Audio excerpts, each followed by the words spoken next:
So today we are going to be focusing on retrofit solutions for heating and cooling. It's probably not escaped the attention of anybody here that the planet is getting warmer. In the UK, we're increasingly experiencing higher temperatures throughout the summer, and demand for air conditioning to keep our homes cool is in higher demand than ever. But that comes at a price, because projections are that air conditioning alone is going to lead to a 15% increase in energy usage over the summer by the end of this century. And the energy that's used to power our homes is responsible for one of the UK's largest areas of carbon emissions. So it's a vicious cycle, really, that we're stuck in. And today we're going to be hearing from three people who are working hard on this problem, helping us to make our homes more energy efficient and helping us to live more sustainably in the buildings that we've got. So we are joined by Robin Peters from Snugg. Snugg have a platform that's helping homeowners identify, finance and implement ways to make their homes more energy efficient. We're then going to hear from Becky from Furbnow. Furbnow offer home assessments and project manage the retrofit of domestic properties. And Hamish McMichael from Ambue. Hamish is an architect who set up his business in 2020, and their platform helps local authorities and housing associations assess the energy efficiency of their housing stock. So I'm really looking forward to hearing more about their individual career journeys, the challenges their businesses are looking to solve, and the people and talent that they need in those businesses to help them do that. So with no further ado from me, I'll pass you over to Robin. Thanks, Jerry. I might go straight to sharing my slides because I'm bound to mess it up. So hopefully you can see. Oh, I'll make that soon. Can everyone see my strap line? That's good. Excellent. Thanks, Jerry. So firstly, thanks very much for the invite for this, and nice to meet everybody virtually. So Snugg, which I'll tell you about, is all about making energy efficient homes simple and affordable for everyone. In terms of my journey to get here, I'm an engineer originally. I spent a fair bit of time overseas and in consulting, but last 20 years odd I've been working in financial services, and 6 years of that I was in Aviva, the insurance company, and I was one of the founding team that set up Aviva Digital, which was a business that was trying to disrupt the insurance sector. So we were based in Shoreditch, which is about a mile away from the Aviva headquarters, but about 100 years in terms of cultural change. So that was quite an interesting journey. And we built the direct-to-consumer business for Aviva, but also built a lot of capability in digital engineering, UX design, product design, digital marketing, and particularly a big data science capability as well. So that was kind of a lot of our mandate, and we grew our customer base from 3 million to 5 million customers over that period as well. One of the probably most important parts of that journey for me was I think most people have probably tried to buy insurance online, and if you buy home insurance online, you generally get asked through a price comparison website 156 questions before you get a quote for home insurance. A lot of questions people don't know the answer to, by the way.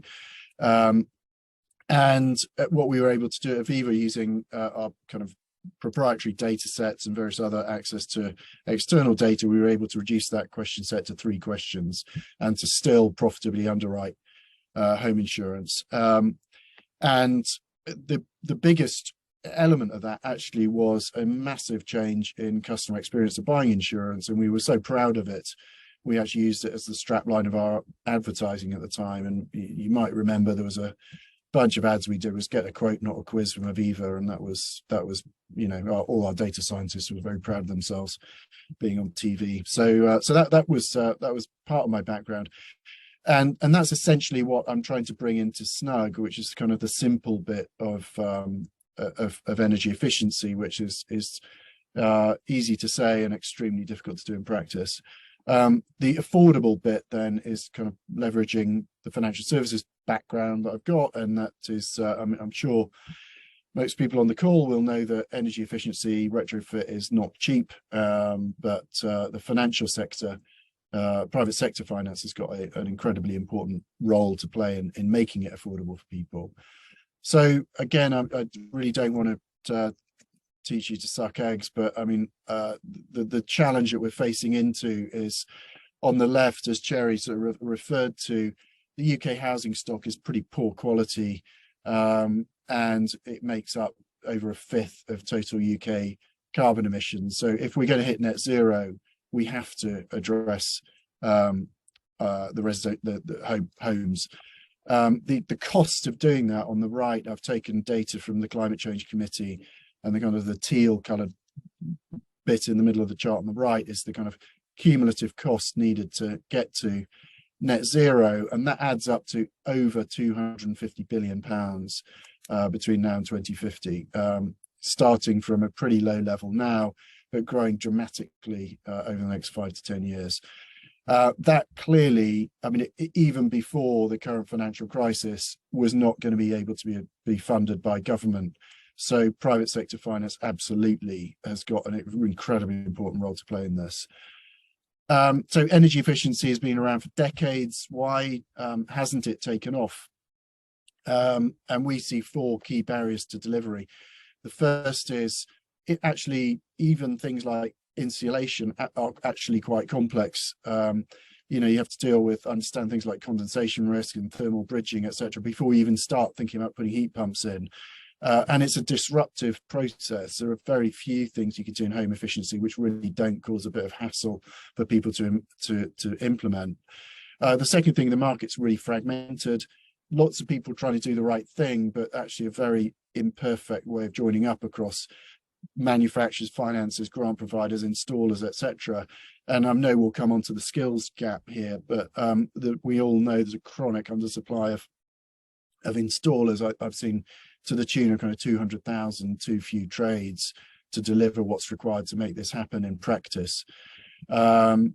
It's expensive. So as I mentioned earlier, I mean, the fact we generally use a 3-bed semi retrofit is in the order of 20 to 30,000 pounds, and most people don't have that money available. I mean, there's a slightly dismissive term called the able to pay segment, which is people who aren't on kind of income support and what have you, and that's not true. I mean, people don't have that cash sitting around ready to go in general, and the grant support that has been available so far has largely, probably rightly, but largely been focused on the poorest housing stock and the poorest households.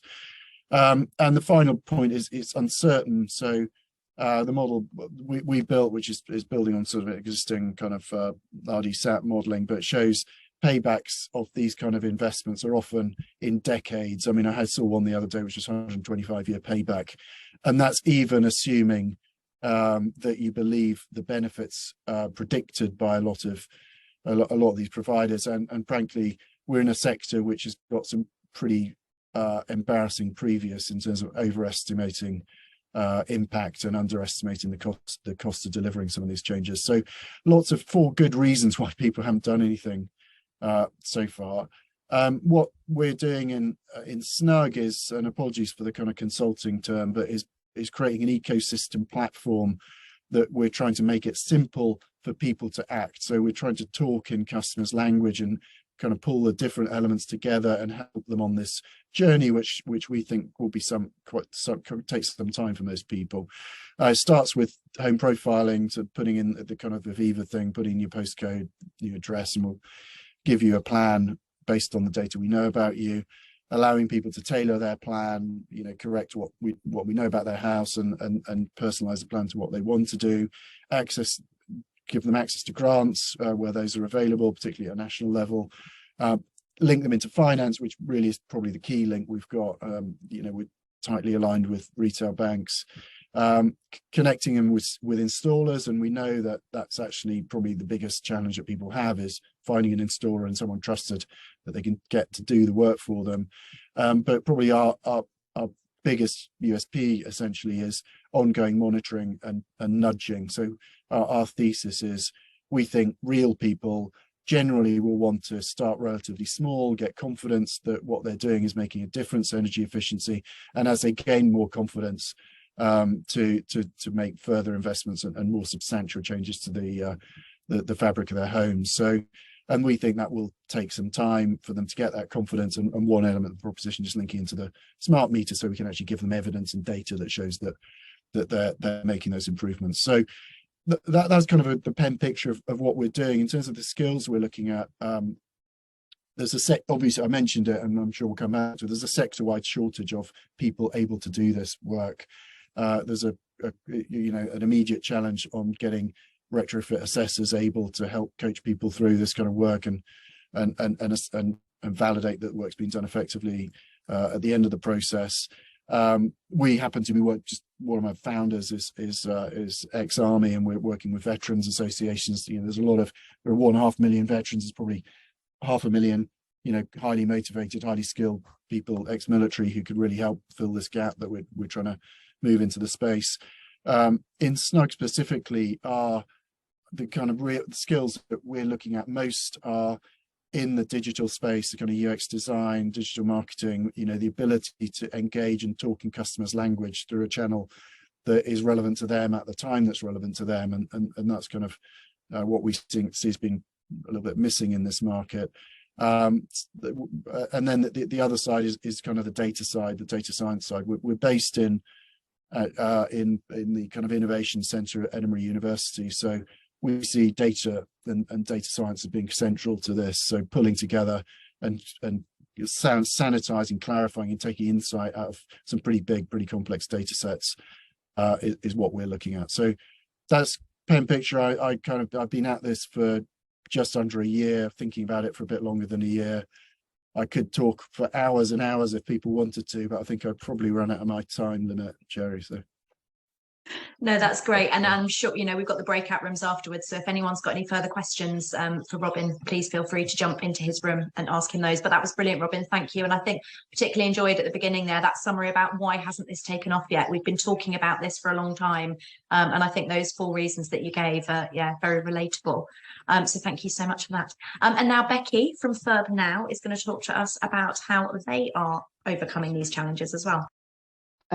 I won't say that Snugg and I are very much in the same space in many respects. I think it's great to see how many of these companies are starting to come together in the last year in response to the cost of living crisis and also what's going on with energy. Not only that decarbonisation view, which is the long-term issue, but this kind of really poignant issue at the moment to solve. So many of the things I'll talk about quite similar to what Robin has covered, but I think what's fair to say is more of these companies become available. The size of the market is huge, and we're all going to have to segment and have that intelligence around the type of customers that we're aiming to serve. The service structure is broadly the same, and I'll cover that in a second in terms of the steps that we take people through. But the kind of people that we're looking to attract, the way that we actually undertake the service will be quite different. So I think more of these companies will come up in the next year, in the next 5 years, as we start to accelerate the delivery of retrofit. But a little bit about me and my career and where I've started. So I've only had 29 trips around the sun, so I'm not as established in some respects as Robin has talked about some of his experience. But my journey goes through a career of building and putting my skills in the best place of trying to understand how we actually achieve and deliver these net zero goals. Started right back to my degree, did geography, focused on climate science, and did a lot of modelling in that space as well. So if you'd like to talk about global climate models and those things, still keep in touch with some of that part of it as well. I've had a passion around how we actually move from monitoring, talking about modelling, talking about targets and that kind of thing into actually how we deliver. And kind of the first couple of roles in this area were energy systems catapult. I went from being a project manager to start with on some software tools that looking at whole energy system modelling, which was thrown in the deep end to get a really good view of what happens in the energy market. And from that moved into a business modelling consulting role where I worked with SMEs and larger companies as well to figure out how they can transition into some of the low carbon tech and have business models which are sustainable for going forward. So not only on the kind of commercialization of some of those low carbon technologies, which I don't get spoken about a lot, but a lot of the technology is there. It's the business models, it's the services that need to be there to meet consumers and businesses as well on the B2B side.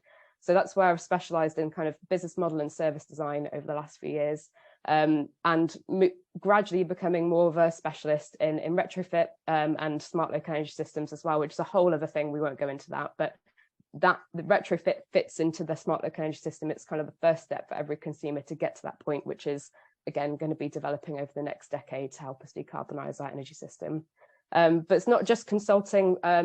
I was keen to figure out, there's a lot of hypotheses as well around local authorities being the delivery arm for a lot of this. So I moved into trying, okay, so if that's going to work, how does that work in practice? I moved to West Midlands Combined Authority to set up their Net Zero Neighbourhood programme, which the whole idea was, if we're going to retrofit this country, 28 million homes, surely the most efficient way of doing that is street by street. And to test that hypothesis, this programme was put together to figure out how you take a street, which is everyone has a different type of tenure, everyone's in a different kind of position themselves financially, or whether they want this kind of work done to their home.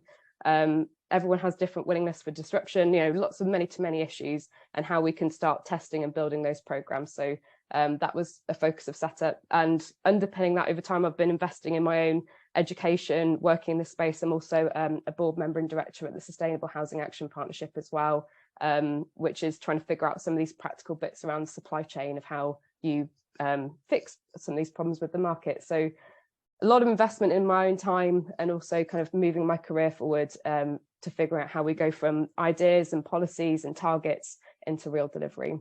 And then I've been starting to work on Furbnow since August. I was recruited by Nesta and Founders Factory to start this business. So we have backers from both of those people, the initial investors, and we've been building for the past 4 months. And it's been a tremendous uptick in growth. We already have our first paying customers, and I think lots of different companies that are starting to pop up in the space are taking a different approach to where they're putting their emphasis to start. So from Robin, rightly trying to solve some of the issues around finance and monitoring. From my experience, I've got a slightly different view on where the problems are, and that's with, we can probably engage people at the front end and sell them an idea, but then the delivery, we take people from plan into project, which for any of these businesses is where the core of the business model stacks up. You become profitable, it becomes an exciting thing to invest in. We need to get really good at that. And that's where we've been focusing a lot of our time, is understanding, okay, we come up with a plan for somebody, how do we move into delivery? And those ecosystem pieces as well, which Robin's mentioned as well, are definitely part of our service as we go forward. But I think it's the challenge with a startup is you have a limited number of resources. And from what I understand, I mean, Robin could talk about his own experiences. At the moment, it started with just me, with support from Founders Factory and Nesta as well, so ad hoc resources to help with the development. We had our first employee join, what was it, a month ago now, on content, kind of the bringing some of those bits that Robin spoke about, trying to have accessible language. How do we talk to people, giving them confidence that we know as well that we're experts in this space. And then most recently as well, we've had somebody join who, as an associate, who'll be running some of the operations side of things, and that's serving our customer base and the wait list that we have already put together. And in January, our CTO will join. And at the moment, as Robin said, a lot of the skills that we need in this sector are on the digital side. So bringing in skill sets that are quite familiar already in things like retail, for example, bringing those experiences into building a customer journey, which is really slick, and what consumers would expect to receive as well when they're starting this kind of journey. At the moment, and this is kind of the realities of the startup space, we built everything with a no-code solution. And as we move into having a CTO, and we'll go into having further investment rounds as well, that will mean that we can upskill and increase the resources we have on the digital skills.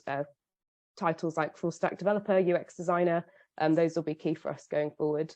But it's always in this kind of starting stages about prioritizing where you put your resources to get the best proof points, for you to learn the most and to actually demonstrate some of the traction and deliver what you say you want to do, which is quality service, and demonstrating that we can actually do some of these bits that we're talking about in principle about delivery. And that's been our focus at the moment. I was going to share some slides, but it covers kind of the same things as Robin. I just want to talk a little bit about what the market opportunity is, and rightly huge. A lot of what's happening with the market at the moment has been building up over time, linked with grant funds. Again, this is kind of my experience of working on this space with SHAP and also at WMCA as well. Starting with social housing, starting with grant funds for lower income homes. And if you can imagine for the supply chain as well, why they would do that. You're being paid by one customer from their side. So that is the local authority, the energy supplier who's administering the grant. As a business, cash flow is so important, particularly installers and surveyors as well. So you're getting that certainty of cash flow once you've got that contract in place. And then the other part of it as well is like the complexity of dealing with the design. With the able to pay market on contrast, you've got many different customers paying you. You can imagine why, if you've got your own installation business, you might have not moved into this space before, because it's just very complex for you to do that. And then recruit the customers at the front end. And then dealing with the different parts of the design and different processes as well. It means that your business has to be quite complex to deal with that. And similar to Robin's model as well, we hope to be that intermediary, not only providing an excellent managed service to homeowners, but also supporting the supply chain, whether that is retrofit coordinators and assessors or installers, to help them grow their businesses by being that front end that gives them a sustainable pipeline of work, ultimately helping people who've already got businesses invest in their people, grow the staff and their capabilities of their own businesses. You have to be a bit of a systems thinker in this space, because retrofit, as we've picked out, is not just one single problem. It's not just installation on a house. There's a lot of issues to solve along the way. And that's us at Furbnow. Happy to answer more questions in the breakout room. Thank you so much, Becky. And yeah, as you said, great that there is so many people coming into this space, yourself, Robin, and many others, and hopefully even more so over the next year, because, you know, there's a big market opportunity, as you said, and it's a big problem to solve. We have a huge number of properties that need these retrofit solutions, and the more people that can be helping individuals and local authorities find solutions to that, the better. And also sounds like you've had a really interesting career and, you know, really in-depth experience around the sector and the space. So yeah, I'm sure people will have lots of questions for you in the breakout. So thank you so much. And now Hamish from Ambue is going to talk to you about what his company are doing. Thank you. I'll just share some slides and then I'll kind of get talking. So my name is Hamish McMichael from Ambue, and my background is I'm an architect, conservation architect and retrofit coordinator, and Becky's made me feel really old. But just to put this in context, some of the work I was doing was working on historic buildings, and I think I was asked at the beginning about my journey into this sector. And the top two images there were a project I was working on, the restoration of the Grand Hotel in Birmingham, which is a grade 2-star listed building on the Heritage at Risk register. And that took us 10 years, you know, one project, massive team. And you can see the digital BIM model that we built, building information management model of that building. And it's a great project. It won some RICS awards. But it got me thinking that it was such a sort of indulgent way of sort of trying to sort of improve the urban environment and kind of decarbonize buildings, to have these kind of big teams working on these commercial buildings and spending so much of their career like on one, you know, a handful of buildings. And that's kind of what made me want to sort of step aside from that and kind of move into you know, thinking about how we could make the access to the data about buildings and the analysis kind of much more accessible and kind of quicker and cheaper and simpler. And I realized that really what we've got to do is find ways to automate these processes and sort of standardize it. So I kind of stepped aside from being a sort of an architect and set up Ambue. And I've got a few slides here of sort of the process we've developed. But we sort of started out 2 years ago in a similar kind of sector to what Robin and Becky have been looking at, social housing. We managed to get a grant in the lockdown from Innovate UK to build our sort of process and our platform. But we quite quickly pivoted towards the social rental sector, because it was very clear at that stage that the ecosystem and the industry were really kind of geared towards social housing. You know, you had kind of mature clients who understood their buildings, they had multiple buildings, and you had a supply chain of contractors who were kind of, you know, interested in that larger scale sort of work and projects. So that's kind of where we moved into focus, and that's where we've been building our business. But I think, you know, as Robin and Becky both said, because of the cost of living crisis now, particularly, you know, that really is kind of now putting a kind of catalyst into the yeah, able to pay, as Robin said, that sector of, or homeowners. You know, there is a much greater demand now, and people are much more aware of their energy use and kind of the climate emergency, etc.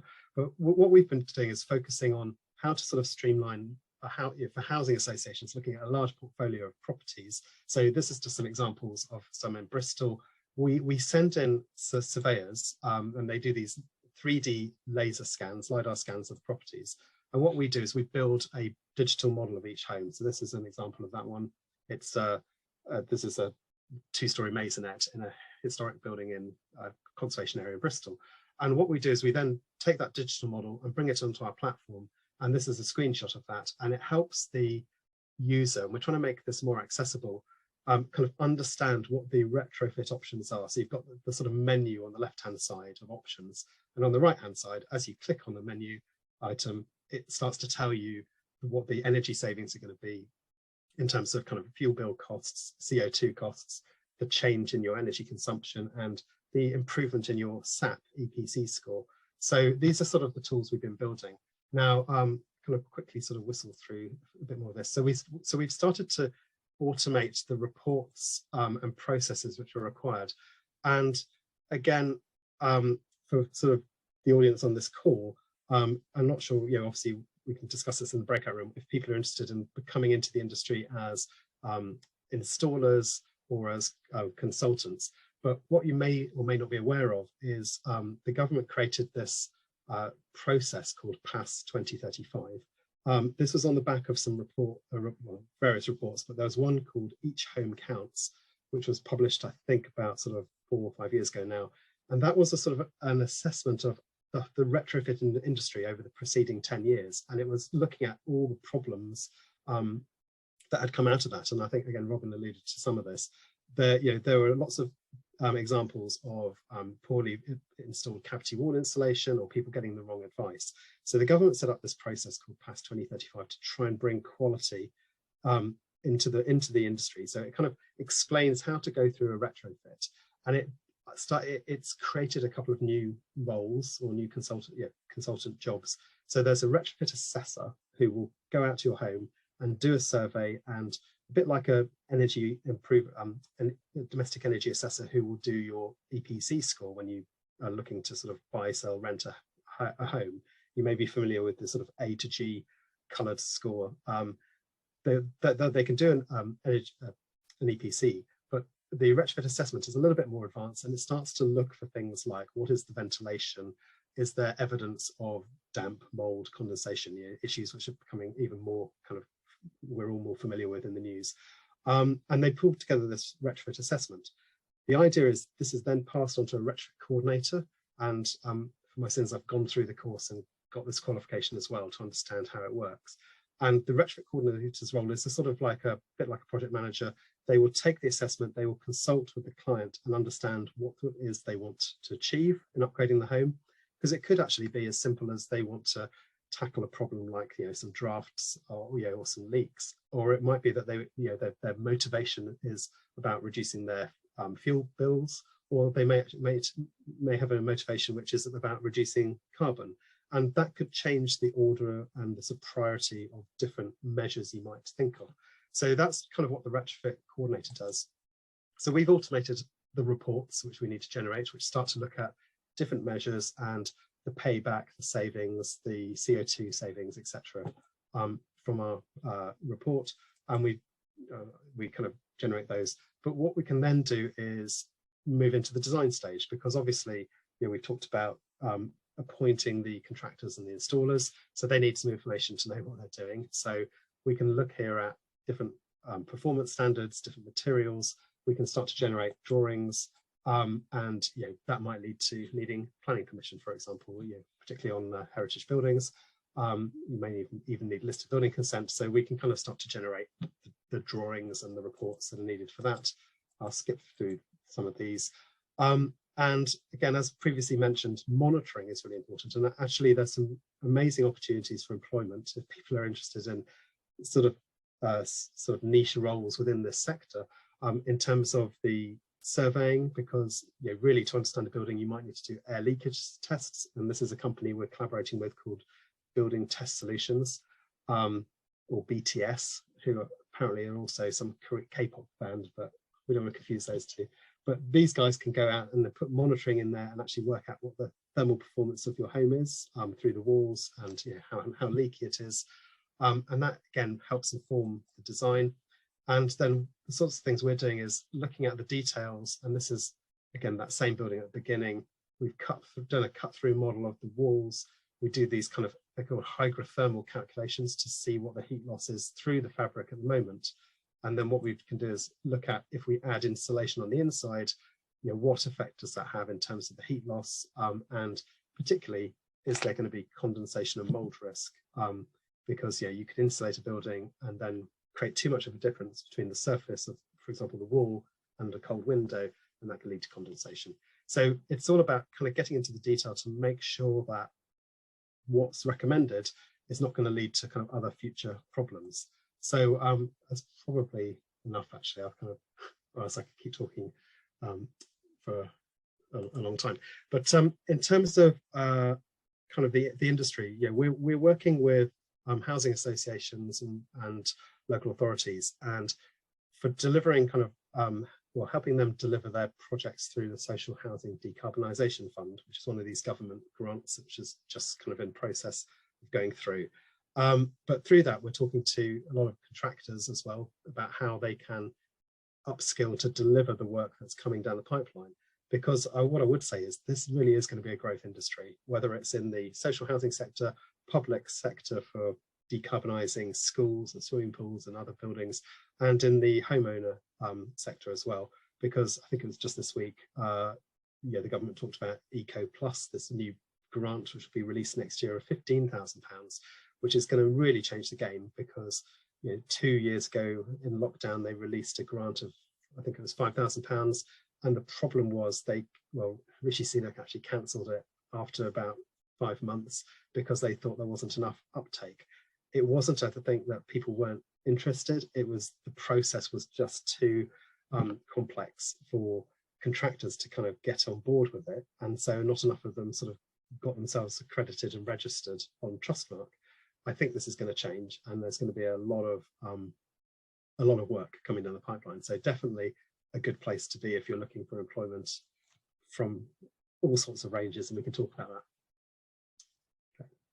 Fantastic, thank you so much. And yeah, encouraging to hear that there are more grants coming to support these changes, and simpler ones, because as Robin mentioned, the complexity is what's been putting people off. So so that's great. And thank you so much for the detail in that. That was really interesting, Hamish. And I particularly liked the level of detail that you kind of go into through the Ambue platform to help local authorities and housing associations make the right decisions that aren't going to lead to further problems later down the line. So that's fantastic. Thank you so much.